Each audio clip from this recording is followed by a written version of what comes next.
Hello, everyone. Thank you for joining us today. My name is Shweta, and I head the business development for our media entertainment vertical across Asia Pacific at AWS. I've been with AWS for over 4 years now and have the privilege of working very closely with our media customers and partners in the region. Last year in September, we started this video series called Media Moguls, where we started to discuss some of the key media industry trends and share stories of innovation. And in the first two episodes, we focused on media companies in India and heard from the business and the technology leaders who joined the conversation, heard some great perspectives and insights into what some of the latest trends are, both on the national level as well as regional level. And we also discussed some of the challenges faced by them. And whenever we talk about transformation and the challenges associated with it, it is impossible for us to not talk about our technology partners who are playing such a pivotal role in driving all those innovative and transformative projects for our customers. And therefore, in this episode, we decided to focus on our partner ecosystem. And we are going to kick it off with a one-to-one chat with co-founder and Chief Revenue Officer of Amagi, Srini. Srini, a very warm welcome to you and thanks so much for making the time. Thank you, Shweta. Thank you for having me. Pleasure to be here. So for those of you who may not know Amagi, Amagi pioneered the concept of cloud-based channel playout and changed the whole broadcasting space in a big way. So Srini, let's go back in time for a bit and talk about Amagi's initial years, where you folks started out identifying some problems in the industry, some challenges. What were some of the problems you were trying to solve? And please also share with us briefly how along the way Amagi has listened in to the changing market needs and the dynamics and really pivoted to develop a whole new set of solutions. Sure. Always happy to talk about our history and how we got started, Shweta. Thank you. We actually started in 2008. It seems like a long time now, 14 years. We started off actually as a geo-targeted ad network for television in India. When we started, we saw this big gap in the industry, right? TV as a media was pretty much absent in terms of local advertising, especially in the Hindi heartland, right? You see print, radio, outdoor, all of them being dominant media for any sort of local advertising. And you hardly had, if you're an advertiser, you hardly had any option to advertise on television if you're targeting a local region, let's say UP or Delhi or Punjab, for example, on television. So if I'm an advertiser, let's say I'm advertising, Santur, and my target is only Maharashtra, for example. If I want to do that, I could potentially do some Marathi channels, but there was a substantial audience that were watching Hindi. I could never reach them, for instance. Or if I'm Unilever trying to advertise Cornetto, right, and Delhi is my single biggest market, I really did not have a chance to really target only Delhi because all the channels in Delhi were all pan-India channels. And really, there wasn't a television option for me to go by Delhi only. So I had to go buy a Star Plus or a ZTV nationally and hope that a percentage of that spend hopefully reaches the right audience. And that was very, very expensive. So we saw this massive gap in terms of what the advertisers needed. And on the other side, broadcasters, the media companies were also missing out on this massive opportunity. This obviously was a multi-billion-dollar opportunity, which, the print media, the Times of India's and the Hindustan Times of the world were, really making merry out of, right? On the radio, the local radio and outdoor. But TV hardly had, any sort of advertising share in terms of, whether local advertisers, local regional retail advertiser, an automobile dealer in Lucknow trying to advertise within Lucknow, or some of these national brands trying to target a specific market. So we thought, hey, can we actually come in and actually, help solve this problem, fill this gap? So what we ended up doing was pretty much creating a new industry vertical called geo-targeted television advertising. Essentially, allowing the same TV channel to have different ads in different markets. So let's say you're watching at 9 p.m. during an ad break. Let's say you're watching an ad break on ZTV. If you're in Mumbai, you will see Santur. In Delhi, you will see Cornetto. In Bengal, you might see a Sunlight ad. In Punjab, you might see a Pepsi ad, right? So exactly at the same time, on the same channel, different viewers will see different ads. So that means that for the broadcasters, they could multiply the number of ads they could show at the same time, hopefully showing a significant increase in their revenues. For advertisers, it became much more efficient way of advertising targeting. So essentially creating efficiency in the industry and helping both parties, the broadcasters and the advertisers. That's how we got started. Worked with tens of channels, including the likes of Colors and ZTV and NDTV and Times Now and so on and so forth. Eventually grew to be a fairly large geo-targeted ad network, obviously the largest in India. And the interesting part was we actually started this in 2008. We started this on AWS, even before cloud was a thing, right? So the entire media management, ad management, and distribution to across 4,000 plus cable headends across India was all done from AWS. So pretty much, brought up in AWS, so to say. So that was the journey that we actually started off with. But along the way, when we started working with more and more broadcasters, some of these broadcasters came to us and said, hey, this is fantastic. Whatever you guys are doing, being able to split advertising time and insert local ads in different markets is great.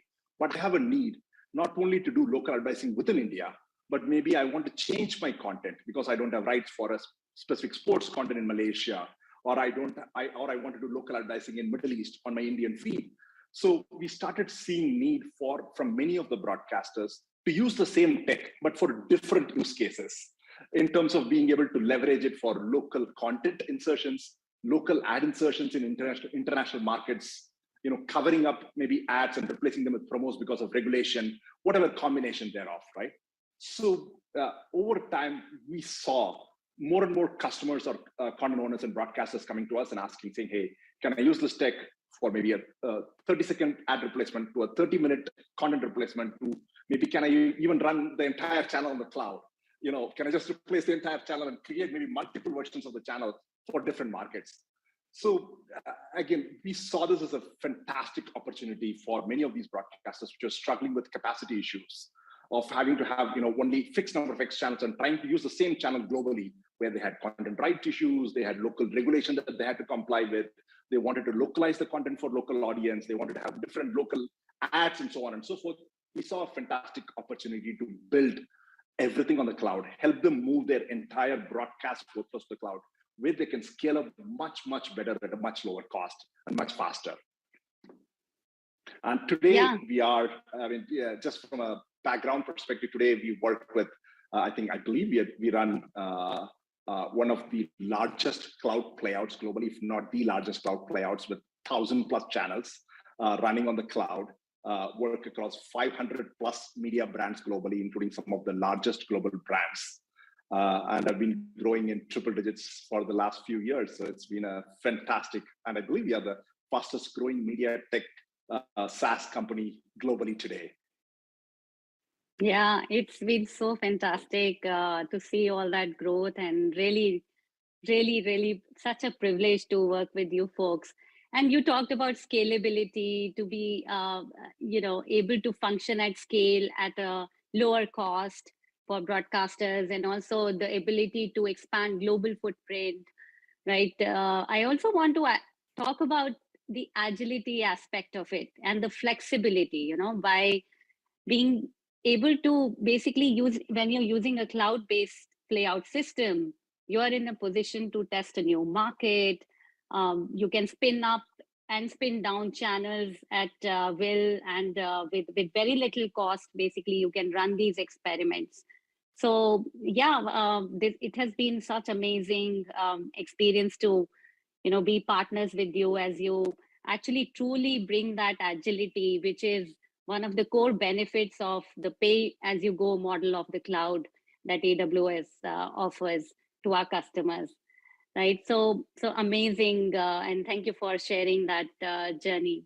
And I'd also like to our audience to understand the role that Amagi is playing today, along with AWS, if I may say, in evangelizing the use of public cloud infrastructure to run broadcast operations, which are considered, mission critical workloads for any broadcaster. There is zero tolerance for any downtime, which in fact also explains the resistance that you see sometimes in the conversations.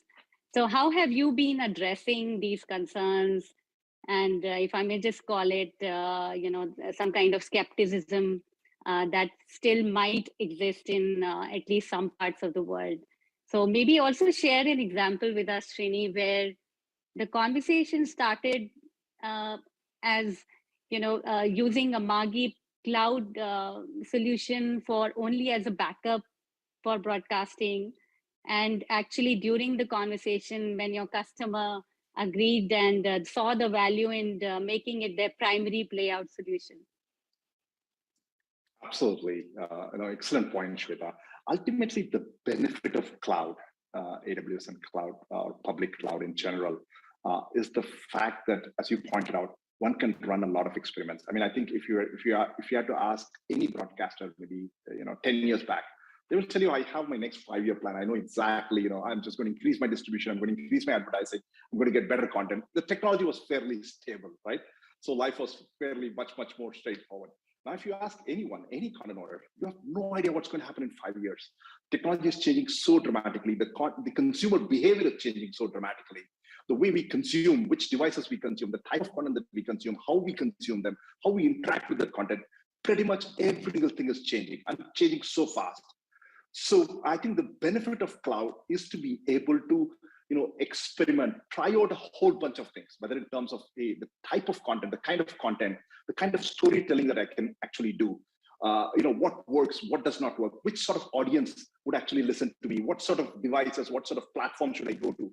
Pretty much there are tons and tons of experiments that many of our content partners are doing on a day-to-day basis, learning from that and creating this really fast feedback loop for them to learn faster and actually eventually get to the right solution for them, right? That will actually maximize their revenue potential.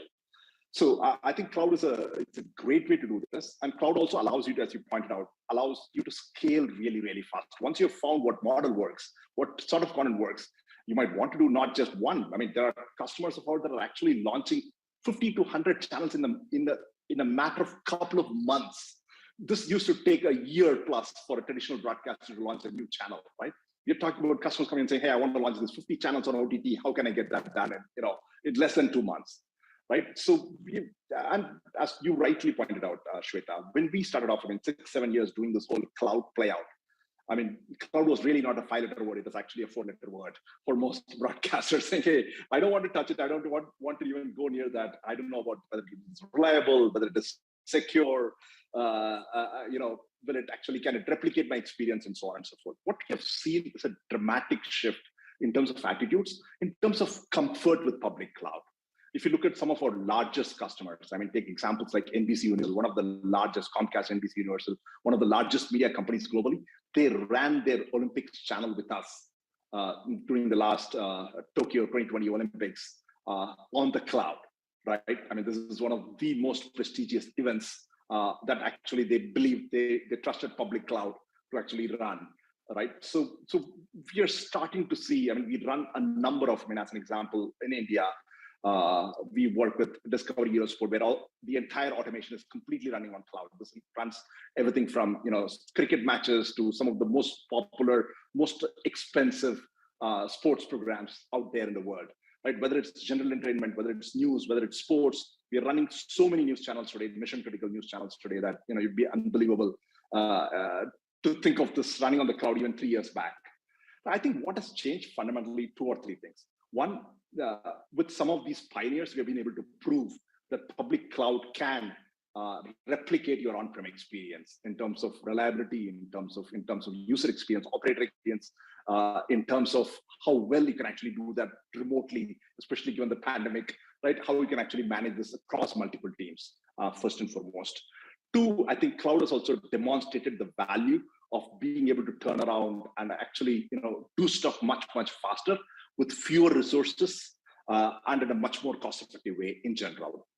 And to your earlier point, Shweta, we have seen two types of conversations when some of these, I would say, reluctant customers that actually are thinking about cloud, that actually start off with. One is, hey, can I use this just as a backup, just in case my on-prem goes away? I mean, or for whatever reason, there is a fire, there's an earthquake, there's a tsunami, or maybe just, the whole facility has to be shut down because of COVID, right? I couldn't enter the facility. Can I actually use cloud as a backup, just in case, right? So allows me to try it at a low cost. So again, cloud is a fantastic example there where you can spin up the entire playout, entire channel only when needed. Otherwise, you're not spending a lot of money. You're spending extremely low minimum amount of money, just keeping the content on the cloud and spinning up your real resources only when needed. So acts as a great disaster recovery option. So a lot of customers test waters, dip their toes, if you will, with a disaster recovery. A classic example that comes to mind is A&E Networks in the UK. When they were looking at a cloud option, they said, hey, I have my existing on-prem based service provider that is actually running cloud, that is running playout. And I want to look at maybe, there is a problem with them. If there is a problem that actually happens with them, in this case, actually, their service provider went bankrupt. Their on-prem service provider went bankrupt. And they saw that coming and they said, hey, I want to have a disaster recovery option, backup option on the cloud, just in case something happens.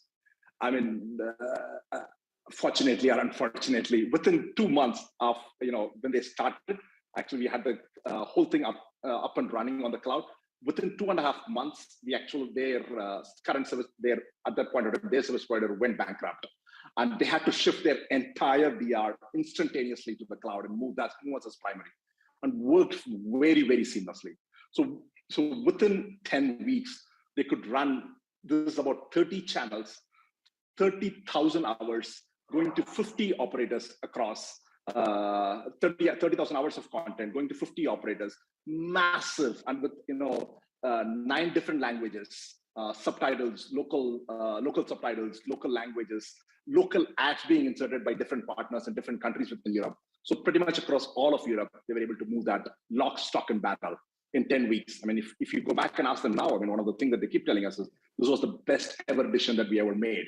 I mean, thank God that we actually moved to the cloud, because even with COVID, when COVID happened, we just didn't even have to bat an eyelid. It just worked. We didn't have to worry about any on-prem issues, right? So that's one example that comes to mind. The second example I have actually also seen is a number of content broadcasters dip their toes on the digital side, saying, hey, let me create an OTT channel. Let me create something for my digital platform. Maybe I'll try it. It's a low cost, low risk option there. Let me try that out. And a number of our customers that start off on the digital side quickly transition to, hey, I want to unify all my operations, run both broadcast and OTT on the cloud. An example that comes to mind is maybe Fremantle in the US, right? These guys were running or are running a fairly large broadcast channel, broadcast network, reaching about 50 million of US audience, 50 plus million of US audience. And they also had their OTT channel. So they started off with this on the OTT side, creating an OTT channel called Buzzer. Within a couple of months, they moved from the current service, 4 months, they moved from their at that point of time, current service provider, then service provider, to Amagi to unify their entire operations, run out of a single platform. So classic examples of how customers take intermediate steps to get to the cloud. Thank you for sharing. And you know what, I think I remember seeing the case study that clearly called out that the A&E network migration that you folks did, it is actually a record time for any broadcaster to migrate their entire payout solution within, I think, total 30 days, which was such a big, I would say, outcome and very, very significant for them. And such a great story for us to tell as well as your partners. And you mentioned about the COVID impact, right? So the pandemic, I think, and the situations arising out of that really, I think, played a role in moving forward some of the conversations that were stagnant for maybe last couple of years, before COVID hit. So definitely, I think the broadcasters are seeing the value and the changes that they've made. We also believe, and I'm sure Amagi also believes, that these are the changes that are going to stick even when things return to normal, the new normal, as we call it, these are the changes in outlook as well that are going to stick. And you talked about opportunities, and I think it's a good segue to talk about the fast segment or the free ad supported television segment. Something that is rapidly growing. Just when we thought that maybe linear television is going to be dead, not so soon in India, but yeah, I mean, we seem to be moving in that direction. But now we see this connected TV segment coming up, which is such a huge opportunity for so many content owners, and not just like tier one and mainstream content owners, but also some niche and regional and local content owners and distributors. Tell us something about that vast opportunity and the solutions that you folks are building. Sure, Shweta.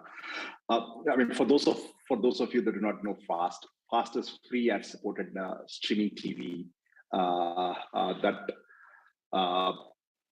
essentially, if you were to summarize what Fast is, it is content that you can watch on your smart TV or on your mobile.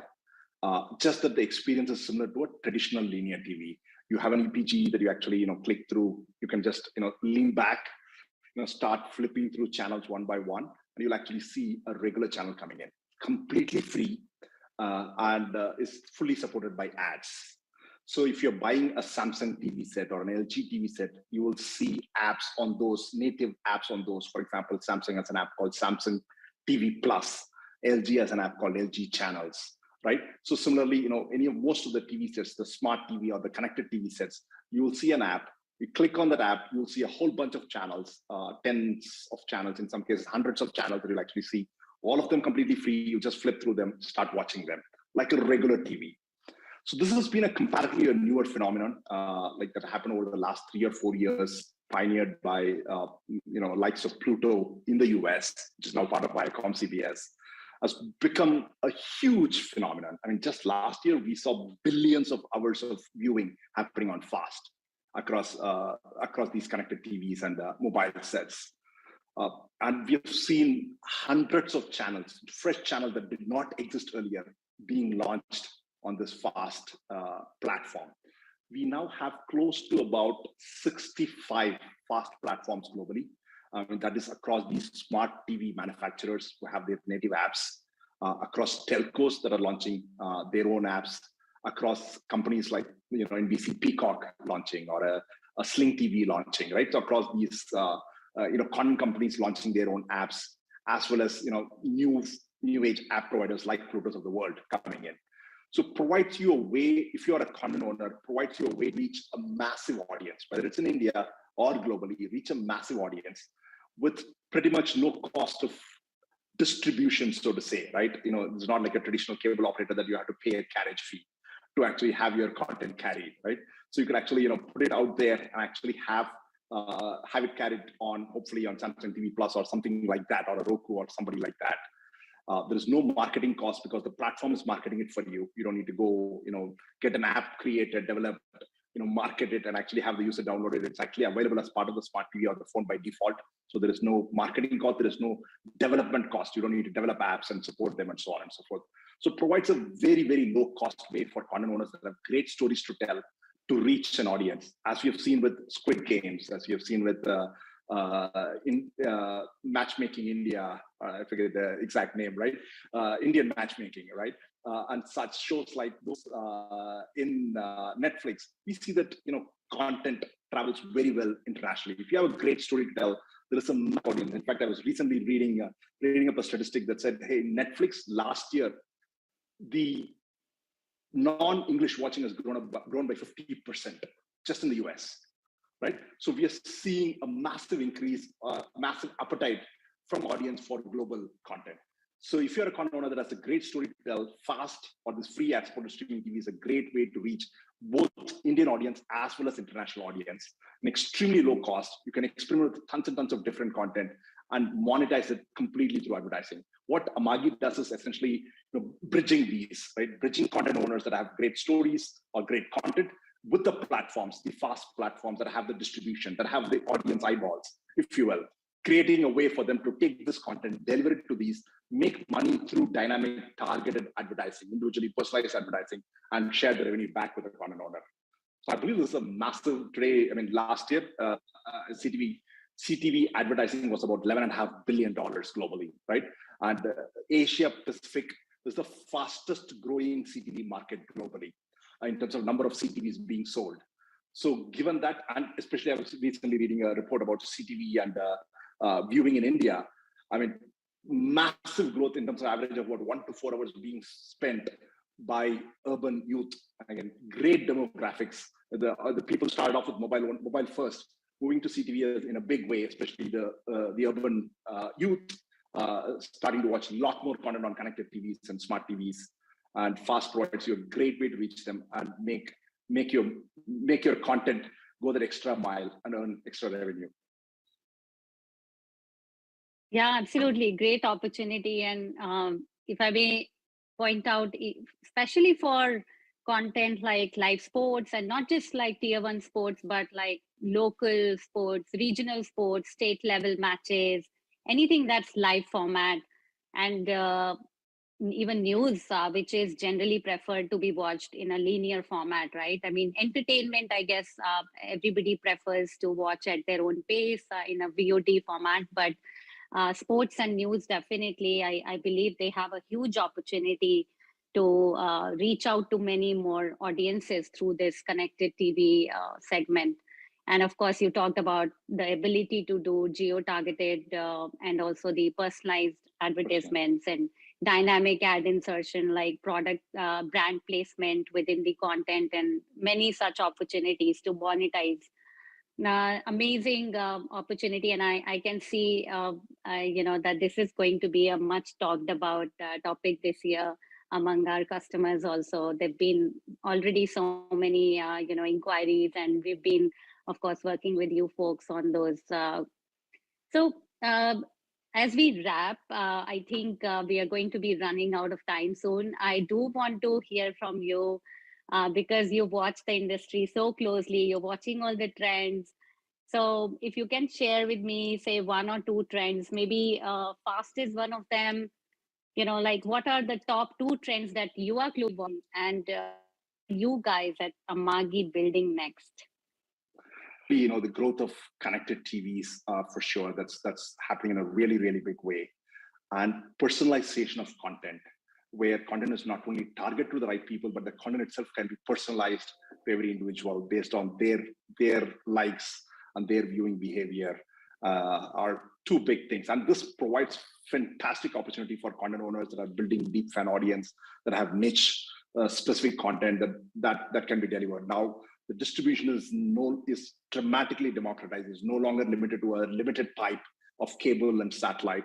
You can pretty much reach any audience on TV if you have the right story to tell. And the technologies like ourselves, technologists and technologies provided by companies like ourselves, provide you a great way to create that personalized viewer experience on television and deliver the right content to the right audience, and hopefully get the right advertiser as well.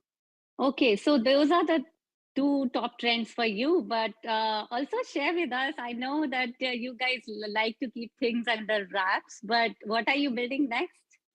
Anything exciting that's coming?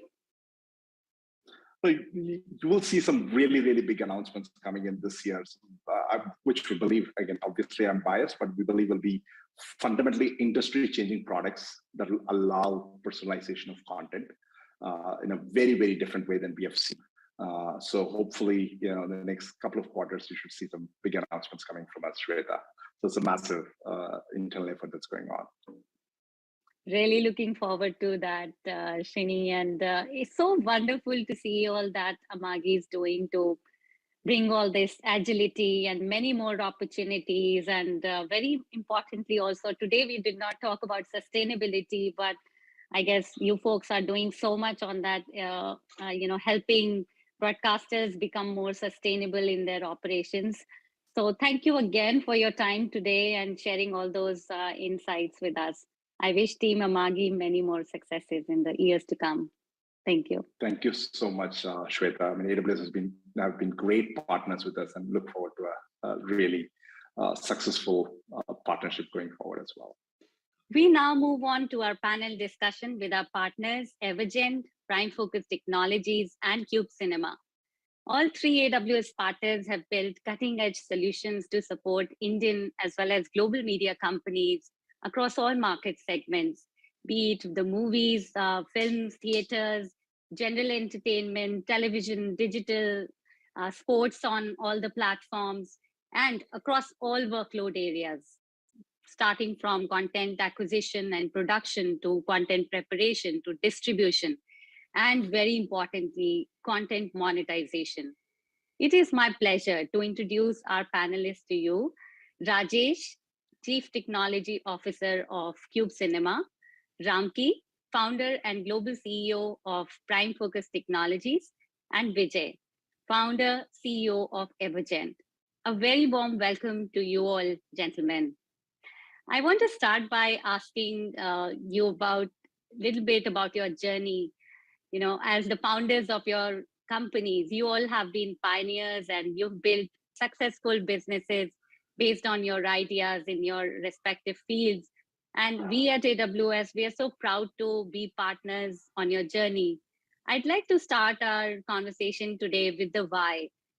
Please share with us, why did you build what you built?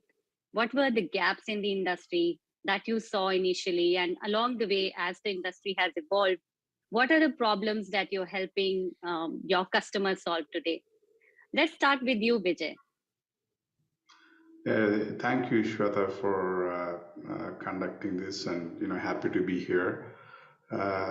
Yeah, the question of why, right? So I've been in the entertainment industry, cable, telecom, for almost 25 years, right? Subscription billing, getting consumers onboarded, turning on service, providing a service, it's nothing new. It's been around for a long time, right? So my journey started, like I said, many years ago, and some of my early customers with my prior business were cable companies, satellite TV companies. I have seen, and we as a team, we have seen them struggle with inflexible back office, front office systems. Real story, they would want to launch a product and the IT team would come and say, hey, sorry, you can't do it. We ran out of product codes, because we only had 2 bytes in the mainframe. It's a real story, right? So, and some of them tried to build their own systems from scratch and with mixed results after hundreds of millions of dollars spent. And so that's where we saw the problem first, that all these service providers are looking for flexible systems to launch new things. Once there's market feedback, change things on the fly, products, promotions, etc., and they were struggling. So we wanted to build a platform from scratch, get a clean sheet of paper, build something that's highly scalable, robust, carrier grade, because most of our customers were carriers, right? We built that, and going to market was a little tough. We realized once we went to market, we needed to find a way to deploy the platform, and then we ran into companies that are wanting to start OTT services, and that was a perfect opportunity for us to deploy everything we built, all the flexibility that we built and the time to market, helping them launch new services quickly, right? So that's kind of the journey. We wanted to help big service providers do things. We ended up in the getting really good name from the OTT side. We have customers all over the globe. We were fortunate to onboard over 600 million users on behalf of our customers in over 180 countries. Come full circle, now some of our carrier customers are actually asking us to reduce the dependency on those legacy systems I mentioned, right? Yeah. Well, thanks for sharing that. I'm sure it will resonate with many founders of technology startups. Let's move on to you, Ramki. The journey at Prime Focus Technology started actually 14 years ago, Shweta, and this is happens to be the birthday. We founded in February 2008, so it's 14 years Oh, since our founding. congratulations. Thank you. And I think our idea was very simple, right? I think the world had seen enterprise digitization in almost every sector of the industry, and when tape became a file, or media became digital, simple idea that there was an enterprise digitization opportunity to the core factory within the entertainment industry. And so that sort of really, and that meant there digitization related software required, and with digitization there's an opportunity to virtualize business processes. And so this opportunity of technology and technology enabled services within the entertainment industry on the back of content becoming digital was really the opportunity that that came about. And obviously at that time frame, lots of customers who were confronting this change. The first step that they basically sort of had to take was to sort of now manage digital content. And I think we looked at all the learnings in the other sectors and said, look, there's a need to in order to digitize the entire enterprise, you need a lot more than asset management. And that's when we built a media ERP software. And so that sort of really was the idea, to sort of digitize the enterprise. And then came the construct of what we then sort of modern day call sort of the media supply chain and the play there. So that's kind of really, the motivation to start Prime Focus Technologies was to solve this sort of enterprise digitization problem within the entertainment industry. Yes, absolutely. And media supply chain is, the foundation for all media businesses. And fantastic to see all the work you folks are doing there. And we will deep dive into that. Moving on to you, Rajesh. All right. Well, thank you, Sweta, for having me on this panel. So at Cube, first and foremost, we are all huge movie buffs. We love being told stories. We love storytelling, and we have realized how much of an enabler that technology can be, and that kind of explains everything that we have done, including our genesis as a production and post-production services company back in 1985, and then we started seeing that technology was playing a much larger role in making just the in simplifying workflows, but also was always providing the promise of democratization. So making everybody that had a story to tell could tell a story, and digital technologies certainly were very important for that. So early 90s into the 2000s, we started introducing paradigm shifting technologies like nonlinear editing, digital theater sound in India. These were technologies that were developed and were getting prevalent in Hollywood, and we were responsible for introducing them into the Indian market. My journey with Cube started around that time, some 20 years ago, when digital cinema was beginning to be a possible technology transition, because cinema was one of the last areas to be affected by digital, because we were still doing 35 millimeter film at that time. And early 2000s is when we created Cube as a platform to digitally distribute movies. And we basically organically developed every piece that was needed, starting from getting a finished movie and then turning that into a secure, high-quality digital format that can be then sent to any theater in the world, and still have all of the same standardization and quality benefits that film used to have. And we organically developed a completely end-to-end system for digital cinema. And so that was what we did for about the first 10 or so years in this 20-year journey. And then that was around the time when cloud and prevalence of internet started happening, and we started looking at how we could use those for theatrical distribution. And then I would say the last 5 to 8 years have been spent on making that transition.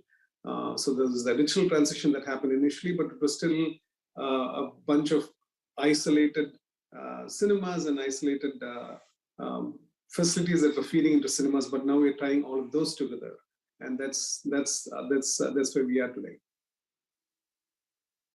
Thanks for sharing that. And I still remember my first meeting with your company. I met Senthil back in 2018, and which was perhaps the first time I truly appreciated how much work goes behind the distribution of movies. Like we all, like you said, we all love our movies so much, and we take it for granted. It'll be available in the theater on the day it's ready for release, without realizing how much work it involves, and of course, content protection, security, and we'll come to that. And I'm glad that you touched upon the transitioning and pivoting to a cloud-based model, because that is my next question. And you shared, how you were tracking the trends in the industry and the needs and the challenges, and then decided to pivot to a cloud-based platform. Ramki, would you like to also share, at what point did you think that the industry was ready, and you also, you folks at Prime Focus Technologies started looking at the public cloud as the default platform to run all your applications and, the ERP in particular? Sure, I think right from inception, I think we always had thought about our business as, the ability for the industry to consume whatever we offer as utilities, right? And thereby, we conceived our own software as a software as a service. So to that extent, it was a multi-tenanted sort of SaaS or a multi-tenanted SaaS offering. And of course, in those days, if you said cloud, and they said get out of here, right?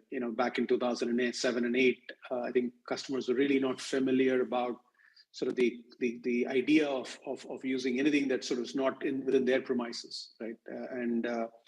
And so we were very, very closely sort of watching. Obviously, we had kind of, reluctantly built our own data centers and co-located sort of, our application sort of, from a hosting perspective.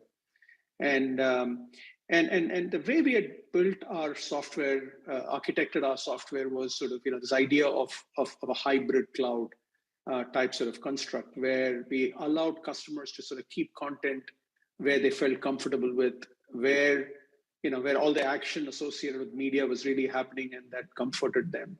Whereas our application was always in a data center, right? And we kept sort of, like I said, very closely sort of tracking public cloud and its evolution and its adoption, its acceptability with customers. And I would say about 5 years ago, I think in my mind that needle sort of moved from a customer acceptance perspective, and of course from a, if you will, price performance perspective, it became widely sort of accepted, at least in the entertainment industry. Of course, direct to consumer systems, it was very obvious. Any direct to consumer play, the idea of cloud, I think, was something that customers related with a lot more. But using it for enterprise applications, I would say it's really 5 years ago. And then we sort of, for us, the idea of sort of the cloud was, pretty natural in our transition, because, we never used bare metal servers. We always virtualized in our IT infrastructure. So for us to move our applications to the cloud sort of was just a pretty smooth journey in that sense. And of course, I think the inevitability is sort of also coming in the construct of sort of, clients now starting to look at AI and ML and so on and so forth, when most of these are not on, if you look at it, very little AI and ML sort of, you really have third-party sort of engines available for you to kind of deploy locally. It's invariably cloud-based and sort of, so having sort of, and the interesting sort of thing, Shweta, is that, a maybe 2 years ago, or maybe a year ago, if you didn't say that, talk about cloud within the 5 minutes of a customer conversation, customers would stop you and say, you don't have anything to do with the cloud? Are you not doing stuff in the cloud?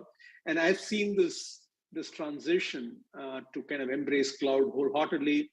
Of course, the fears of the cloud, and I think you guys are doing a phenomenal job in kind of assuaging, educating and assuaging the fears that customers sort of have in the cloud, and sort of, now customers are sort of all in, if you would use the terminology, on kind of embracing the cloud, and kind of, also, very quickly learning how to really deal with the changes of and today, if you look at it, we're doing a number of projects where we're actually assisting clients move workloads to the cloud. So which means that, it's kind of on-prem archives transitioning to the cloud. And so, I think, I would say the last 5 years has been kind of, really the adoption curve in the enterprise, I would say, is really sort of, the hockey stick, if you will, at that level. And then now they're kind of trying to optimize and sort of, try and get better and so on. Yeah, absolutely. And, you've talked a lot about what your customers are focusing on. And really, I think that's the sentiment and the culture that ties and, bonds the AWS partners and AWS together, working backwards from the customer, right? And staying focused. And Vijay, you folks are supporting 500 million users around the globe today, the scale that you're operating on. Obviously, cloud is the answer to that, right? But would you like to share your perspective when you guys pivoted? What were the real drivers? Yeah, absolutely. I think Ramki and I have something in common. Our first customer we signed also in February 2008 on Leap Day. I remember signing the contract 29th. So initially, we also did some on-prem and data center type of things, and we really got pushed into the cloud because of market forces. I still remember, we started the journey in 2011, right? A lot of our customers, even today, many of them who want to launch these services, online video services, digital services, once they decide, they want to do it yesterday. The time to market is very critical for them, right? And so this is one of those cases where a customer was in Latin America. They had their own data center in Mexico City, and they said, okay, guys, we want you to deploy this thing in our data center. And we were ready, and they wanted to launch, and they wanted to beat Netflix, because Netflix was rumored at the time to launch in Latin America a movie service. This billionaire we were working with, they wanted to beat Netflix to market, but their IT folks didn't get their data center ready. We had to find a way to launch them, and we said, okay, how about we start in the cloud? We started with 2-3 servers in 2011. We never looked back, right? So they all say, okay, let's start in cloud and maybe we'll pull back into the data center. Never happened, right? Now today we have across the globe, right, from west coast of US all the way to Sydney, we're in 10 plus zones, right? Hundreds of servers, right? It's in some ways AWS helped scale our business. It wouldn't have been possible, right? So if you look at we do live sports. When you do live sports, you kind of have to scale from 10 servers to 100 or in a matter of minutes. It's just not feasible, especially for a small company to build that kind of scale. And so AWS has been pivotal for us in terms of launching a lot of customers. We again built our platform to be multi-tenant. It made it easier, so we didn't have to deploy a lot of instances, but really configuring and creating that tenancy for each customer and scaling them on demand. And it's been a good journey.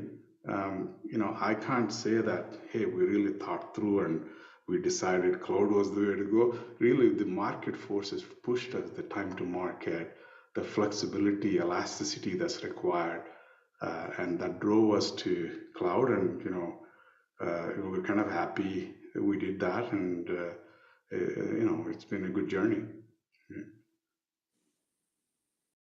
Yeah, absolutely. It's such a good journey, and like I said, it's a privilege to be part of that journey with you, with our customers.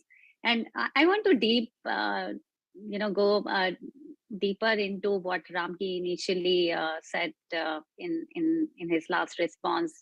He touched upon the fear that some of the media companies had, and in fact, some of them continue to have, of signing up for public cloud-based platforms to run their mission-critical workloads, enterprise-scale workloads. What would you say the impact of COVID, the COVID-related situations the pandemic had, where most of people were working from home and everybody needed entertainment, and the people who are responsible for creating that entertainment, and be it live sports or general entertainment or the movies, right, were all also required to work from home. So did it create some sort of urgency for migrating to cloud-based platforms, making it accessible from home for your customers? So both, I think, Rajesh and Ramki, would love to hear your perspectives. Rajesh, do you want to go first? Anything to do with movie distribution? Did pandemic have an impact on how the customers, how the film distributors were thinking? Certainly, Swati. So if you even look at the impact of the pandemic, I mean, of course, in many markets, there were theaters had to be closed down because theaters are a communal experience. But then, after that initial waves were over, there were always some markets that were open and some markets that were not. And so we were often in a situation where the content distributors were probably in markets that were locked down. So obviously the distribution operations and the staff could not be going to their usual place of work. They are all to be working from home, but still making sure that content reached markets that were fully open and reached on time. And so certainly a lot, having a platform that was completely cloud-based really made it no different or no less efficient or no less convenient than how they were working in the past. So that whole fact that there was a not so uniform status of theaters being open versus where people could work. So we were able to balance that out, because we are already on the cloud with our distribution technology. Yeah, thank you for that. Ramki, you folks were working very closely. You are working, with Star Sports, and they had an entire two actually IPLs right in the middle of the pandemic, especially the 2020 IPL, right? So what was that like, working with them, and any other story that you would like to share with us? I think pretty much when the lockdowns hit the industry across the board, there are some productions and activities like that were suspended, but there's a lot of content that was anyway sort of shot and produced, and had to be post-produced, because right after a couple of weeks into the pandemic, I think the demand for content sort of peaked while the productions were shut. So the entertainment industry really kind of and the fact that we support broadcasters around the world, they have a signal no matter what, right? They have a signal on the air, and they need to promote, and they had to go to back catalog and kind of take the back catalog and kind of make it available.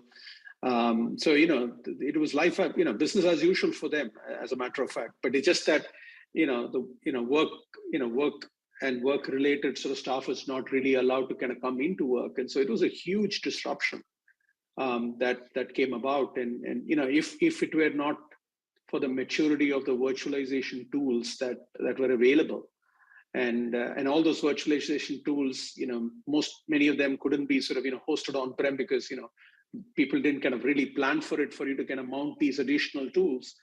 So cloud kind of was the savior of the day. Very, very clearly in terms of because every single media factory activity had to kind of you needed to sort of access the content and work around with the content, and had virtualization sort of not being possible, I think all activities would have just stopped. But because of the cloud, because of our ability to kind of virtualize sort of, if you will, workstation desktops and sort of, be able to kind of, get access to the content and very quickly spin up these sort of, we, in the first 15 days, we spun up to about 400 connections, 400 homes, editorial and such work really coming in. And whether you're editing long form shows or short form content, the ability for you to do that, and that sort of was very, very essential. Of course, there's continuous innovation on the cloud on the back of this one after the other. But productions, for instance, like what we're doing now was not commonplace. Our ability to kind of record conversations like this remotely and so on and so forth. And so remote production was really kind of, even though as a concept existed, and the industry within sports really were open to kind of embracing that, and they obviously wanted to kind of have remote production purely to kind of if you will, make it more efficient to produce sports. Initially pre-pandemic, that was the real motivation to kind of look at it, and of course it was forced on them. The pandemic forced on them to kind of really embrace remote production tools on the cloud, and being able to kind of really get really the notion of just not the actual sort of sport production, but all the pre and post match sort of if you will, shows that people had to host, using these virtualized sort of if you will, remote production tools, and post production was remote, production was remote, and this ability of using virtualization as a core sort of if you will, a technology, and be able to produce that. And today, now it's become commonplace, right? No more would if you were to kind of commentate for Tamil language, you need to be in Bombay in the studios, right? Now you can be in a comfortable sort of place in Chennai and kind of produce your Tamil, and likewise other languages. So it really has now made it more efficient, more convenient, and this is perfect, right? Because without this technology, you don't want people to congregate in what we have sort of done, and this ability for you to kind of now get people in their comfortable spaces contributing to production in the sports world has been sort of I think has been I think now people will turn around and say, okay, we didn't quite don't know what the previous world looked like, right? And this is kind of really what we want to do at some level. So it's been I'm sure your own consumption, as you probably can speak to it better, would be the fact that your consumption must have sort of gone through the roof, cut across industries, applications, end use. Entertainment industry was no different, I would say. Yeah, true. And also the access to the talent. You mentioned, getting access to commentators. I was part of a project where we were working with a Korean customer, and there was, like Rajesh was mentioning earlier, that some markets were beginning to open up. So there was a limited audience match that was happening, and they needed a commentator who was in Australia.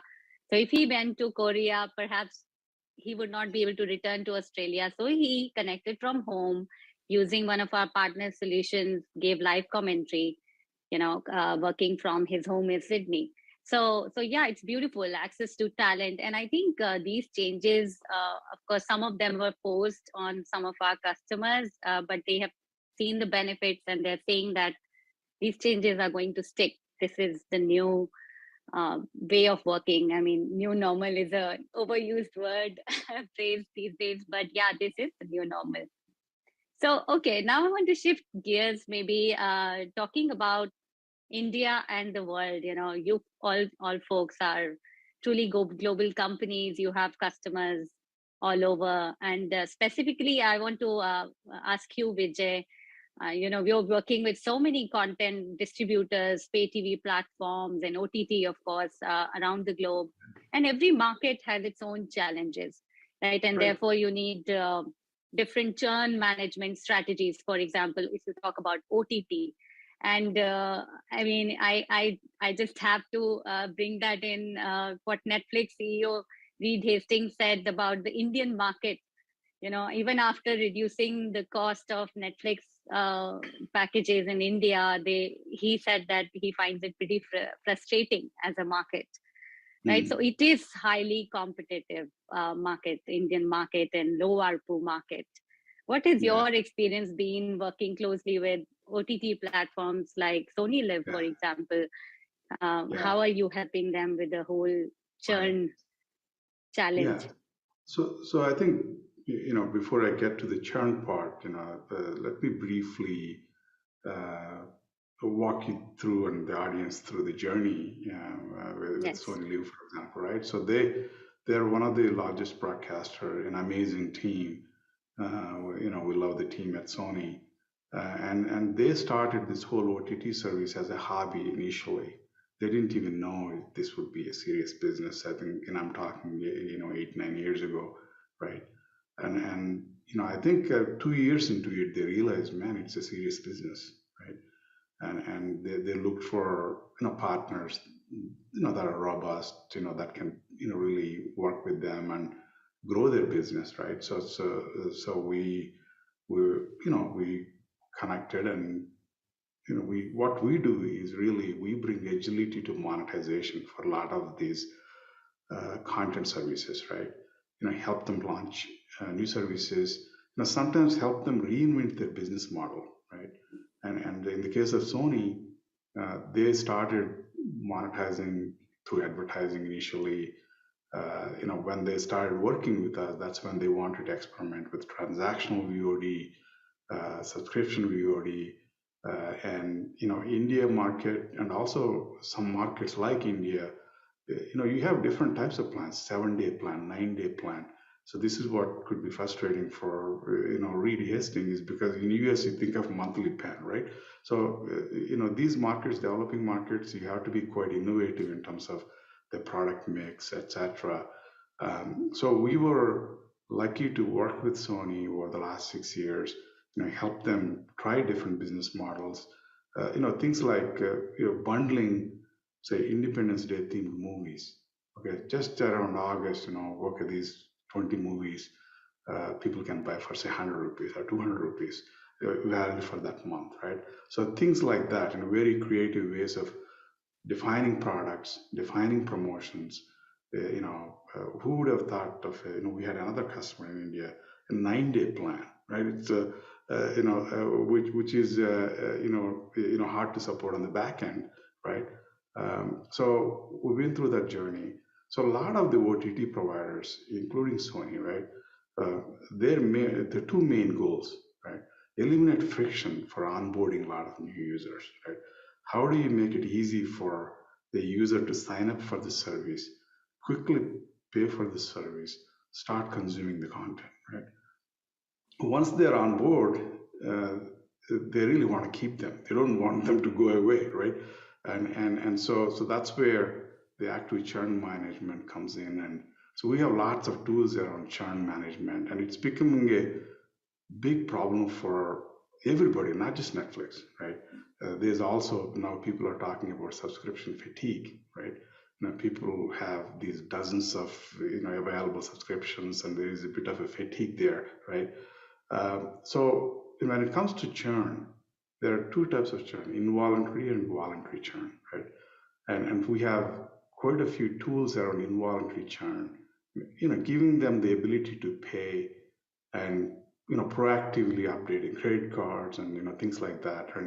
And in the case of voluntary churn, really predicting churn using artificial intelligence, machine learning. Again, here AWS is quite helpful. So as I said, we onboarded over 600 million users across the globe, different markets, right? And we have a lot of data in our platform. Our data is owned by our customers, but we learn also, our algorithms learn over time, right? And what the customer might do, right? What's the predictability of the algorithm, right? So and so that's where we bring these tools to bear for our customers, so that they can keep a lot of these consumers once they're onboarded, right? So even if you save, let's say the churn is they have 3 or 4% churn every month, if you go over a year, that's almost 50% of the customers churn, right? So even if we save 1%, 2%, right, it's huge for these subscription businesses, right? So and we're doing this not just in India, across the globe. The artificial intelligence, machine learning, our team has done. Here's where I think, being in the business for a long time, having worked with many businesses across the globe, that experience really helps so that we can help all of the customers, keep their customers. Right? Well, you put it the perfect way, and I love the messaging of the flexibility, the agility to go after opportunities as they pop up in the market, and also the ability to run experiments, Right. run more frequent experiments at very low cost of failure. Right. Those are really, I think, the key messages that we also, as AWS, also try to put out there for our customers, be it every, any industry, any customer of any size, rather, startup Right. or enterprise. And you Right. talked about AI and machine learning. Ramki, you folks are building an amazing, you actually have built already. I've had a few demos of it, and it's beautiful. The Vision AI platform, using AI ML to automate some of the labor intensive tasks like subtitling, promo creation. Tell us more about it and how it can help mainstream content owners and content creators to really be able to leverage these kind of abilities and automation to reach out to a wider audience. Yeah, certainly. I think I wouldn't claim that Prime Focus Technologies sort of was our AI journey is maybe under 3 years old, maybe 2.5 to 3 years old. In some sense, I think we let the industry sort of go through the initial days of adoption, and we had the benefit of that hindsight to kind of look at what's one of the biggest problem with AI and its adoption in the entertainment industry is the accuracy of the data that that these machines sort of have to kind of make decisions. And so one, we were sort of focused on the quality of the data, and second is there's just a lot of data, so making decisions on that data is also sort of something that you need to sort of support in that context. So we approached it with sort of saying, okay, our sort of mission is to sort of improve that quality of data. And in that pursuit of quality of data, we put together a platform where we would embrace existing engines which do a very good job of certain things. But there's always sort of white spaces that are problems that are not solved, and which is kind of really where we built our own homegrown AI technology. And so we put together a platform. Vision Cloud is a platform where we put together industry solutions from AWS, like the recognition platform or such platforms, and our own homegrown engines. And then we have sort of some couple of patented sort of technologies, technology in the name of machine wisdom, where we are kind of trying to kind of gather wisdom from the intelligence available from these engines to specifically solve for accuracy and decision making. And when we focus on accuracy and decision making, now we are kind of anything in the entertainment industry got to be frame accurate. Right. So when you're making decisions that had to be frame accurate and so on and so forth, and that's sort of really where, because we are also a big factory ourselves, because we generate, Shweta, over 1 million pieces of essences every year as part of our services business, and there is substantial scale in there for us to kind of constantly keep looking for automation. So we have enough and more industry use cases that where we have an internal mission of making AI work for you. So which means that, this taking our own technology and making it work within our own services groups, that's kind of been the biggest test bed for us to sort of really bring AI kind of, the construct of really making it work. Whether it is our, simple things like when you're extracting automatic metadata, yes, when you segment content, is it frame accurate, right? And trying to solve for all kinds of segments and making it thorough. We have ITV in the UK now, embrace that technology. We have Hearst Television in the US now, embrace this technology. We have Star TV which is now pretty much, about 15,000 hours of content every year, would today goes through, an automatic segmentation by the Vision Cloud platform. And, building from there, we have this, modern day, thanks to the acute appetite for content on consumer facing platforms around the world. And people want to kind of, especially in the pandemic when you couldn't produce net new content, quite a bit of library content try to find its way, still is transitioning its way into consumer platforms to give them more choice and to help the problem Vijay is solving, to try and reduce churn by trying to give them yet another reason for people to stay on the subscription. So this quest for getting more and more content, which means that you got to repurpose a post-produced content that were existing in their libraries, AI and our conform algorithm, where you are now trying to take, the versions that existed within the broadcasting industry, and you've got to make them available in a uniform sort of way, which means you've got to retime subtitles, you've got to kind of develop more localized versions, all kinds of activities in the supply chain that has to be done at scale and a very, very aggressive time to market windows.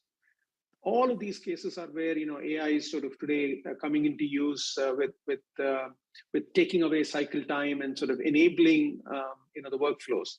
And of course, again, going back to churn, promoting a couple of pieces of content on a channel was difficult enough to break the clutter. Now you have several tens of thousands of assets, and you got to promote them very effectively to those interested target markets across the long tail of devices. So the marketing problem has sort of become significantly bigger than it was in the entertainment industry. And that's kind of really, again, where AI is sort of really coming in very helpful to kind of help promote content. And so, across the board, our Vision Cloud platform today is being sort of, really put to use, and even content QC for that matter, right? During the pandemic, Shweta,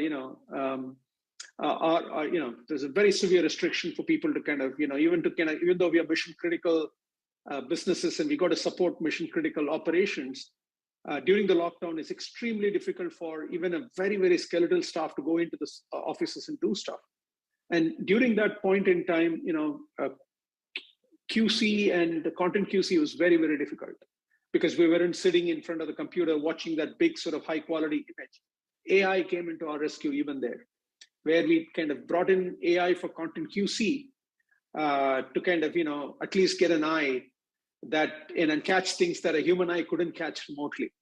So AI is actually, this is where we had this concept that we developed during the pandemic called AI everywhere in the supply chain, right? And that's kind of really where, we're working very, very closely with AWS as well to try and take these tools to customers, and all of the deployments that we have on the AI side is on the AWS platform as well. So, it's a great partnership that we built over the last, particularly on the AI space in the last year or so. Yeah, absolutely. Love it. Love it. Okay, just conscious of the time, and I have to touch upon the topic of piracy in the movie industry. Whenever we talk about movies, I think that's something top of mind in a lot of the film producers and distributors. So, Rajesh, cloud-based theatrical distribution platform, the CubeWire platform that you folks have built, and distributing movies to more than 133 countries today, enabling studios to release movies in multiple countries at the same time. Of course, it also helps combat the piracy issue, right? Tell us more about that. Yeah. Yes, Sweta. So I think there are already technology mechanisms built into digital cinema distribution to deal with piracy. So we are always encrypted at rest. Every movie screening is forensically watermarked. So if there is a piracy that happens using camcordering, we can detect at which theater and what time it happened. Right? So these technologies were always there. But another way to combat piracy is to reduce the need for piracy. And a lot of times piracy was happening not because people wanted to steal content, the content was simply not available to them. So if you look at in the film days, the largest Indian movie that was released internationally was Three Idiots, was 400 theaters internationally, right? And then then it was Dangal that did about 1,000 theaters. This was in the digital cinema realm, but Bahubali 2 5 years ago did 3,000, upwards of 3,000 theaters worldwide, right? So you see as you make the content ubiquitous, there is far less reasons for people to pirate, because even the pirates understand that it's a far inferior experience for them to watch a movie that was made to be consumed theatrically, to sit at home or watch it in a very in a small device and so on. So definitely the use of cloud and the way that we are able to instantly get the content across the world has definitely made it, or the incentives to pirate content has gone away. And the other thing is also, even from a very commercial standpoint, gone are the days where a successful movie ran for 100 days, right? Today, the opening weekend for a movie is really make or break for the movie. And then having opened it in one part of the world and not opening it in another part of the world, there are issues of word of mouth that can, certainly hurt the movie's prospects and so on. So having the movie open at the same time across the world is what, our technology that is cloud enabled, by using AWS has enabled, to combat piracy, making content more accessible, and so on. Absolutely. Thanks for sharing that. And it's been wonderful hearing all those insights. But before I wrap, I have to ask you one question. One industry trend or the opportunity that you folks are really excited about, and what are you building next? How are you preparing for that opportunity? Let's start with you, Vijay. Yeah. So it's hard to pick just one, right? I'll, with your permission, I'm going to state two. So one is really the sports leagues and even the sports teams themselves, right? If you look at historically, they're distributed through cable companies, other intermediaries. They never had a relationship with the fan, right? And so now what we are seeing is a trend. The sports leagues want to have their own service, and they want to have that one-to-one relationship with the fan, right? And this is the trend we're seeing across the globe, which is very exciting. With respect to live sports, there's some unique requirements on the performance side and also on the monetization side, right? And they're getting very creative in terms of monetization. It could be season pass, could be a game, or it could be a set of games. You can watch 3 games for the whole season, and also content that they can consume later, right? They're getting into NFTs, and somebody did a 3-point shooter, and so really packaging some of those highlights, and so that's again, it really stretches the flexibility aspect of it, right? And also, all the things we talked about in terms of eliminating friction for these fans to sign up. Once they sign up, keeping them. If it is a seasonal sport, how do you keep them off season, right? Do you have a pause and resume feature, right?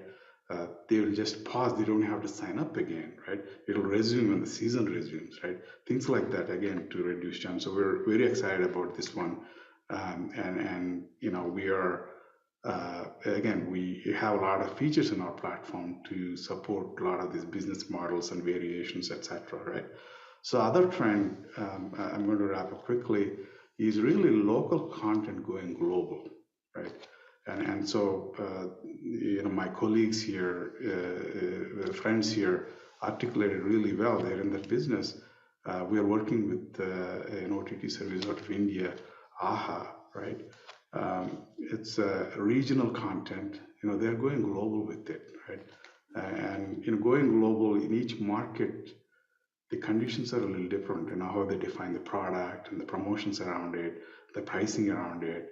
And we believe that we're going to see more of it, right? And again, Filipino content, we have one customer that on day one deployed in their service in 180 countries, right? So, so that's the other one we were super excited about. Yeah. Amazing. Thank you. Ramki. I think we still sort of deeply engaged in these, more and more customers sort of trying to extend their journey from, going direct to consumer, and the ecosystem of the direct to consumer platforms, the studios and the production houses, that chain working with the supply chain to kind of really make this journey sort of extend to support, now whether it is subscription led platforms or advertising led platforms or premium platforms. So if you really look at it, I think the content supply chain itself is sort of gotten extremely complicated.